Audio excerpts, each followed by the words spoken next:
Industri udang Indonesia berdepan tekanan hebat apabila Amerika Syarikat mengenakan tarif baharu ke atas makanan laut import. Perkembangan ini berlaku susulan perjanjian perdagangan terbaru antara kedua negara yang mula berkuat kuasa minggu ini. Menurut laporan Reuters, kesan awal dapat dilihat dengan kejatuhan nilai ekspor udang ke Amerika dan mencetuskan kebimbangan kepada golongan penternak yang menjadikan pasaran Amerika sebagai tumpuan utama ekspor mereka.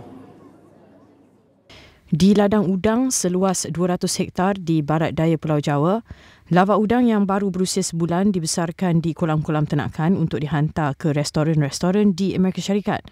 Tetapi kini, masa depan industri udang Indonesia semakin tidak menentu. Kita melihat sekarang mungkin kesempatan pertumbuhan itu sangat ditekan. Mungkin kayak saya ngerasa seindustri Indonesia itu kan segmentasinya macam-macam. Ada yang sudah berpengalaman bertambak, ada yang belum bertambak. Yang belum ini mungkin sekarang susah untuk bertumbuh, gitu. Atau mungkin mereka malah jadi tutup. Tapi yang udah mahir bertambak pun, yang udah jago ya tambak-tambak terbesar di dunia mungkin kayak pertumbuhannya melambat setengah gitu karena dampak tarif ini. Walaupun tarif baru yang dikenakan Amerika Syarikat adalah 19% lebih rendah daripada 32% sebelum ini, ia tetap memberi tekanan besar kepada kos operasi. Amerika mengimport hampir 60% daripada jumlah ekspor bernilai $1.68 bilion tahun lalu. Menurut data daripada Institut Kemajuan Ekonomi dan Kewangan atau INDEF, nilai ekspor udang Indonesia ke Amerika telah menjunam daripada $1 juta Amerika pada 2022 kepada hanya sekitar $600,000 tahun ini.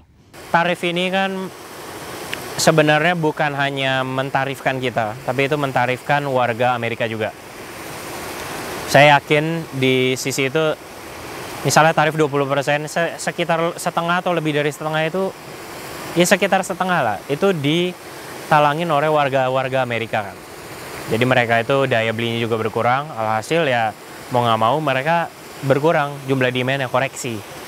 Jadi dari situ walaupun kita bisa produksi, Eropa, Cina, dan yang pasar yang lain itu nggak cukup untuk bisa menyerap semuanya. Jadi akan demand-nya itu, supply itu akan oversupply itu.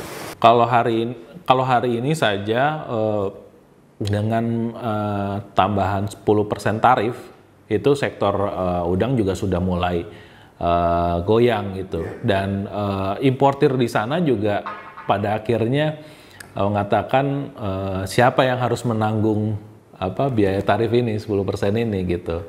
Nah, kalau Indonesia tidak bisa menanggung, dia akan mengambil dari negara lain seperti Vietnam misalnya gitu. Dalam usaha mengurangkan kebergantungan kepada Amerika Syarikat, pengusaha dan kerajaan Indonesia kini sedang giat mencari pasaran baru seperti Eropah dan China bagi memastikan industri tersebut terus bertahan.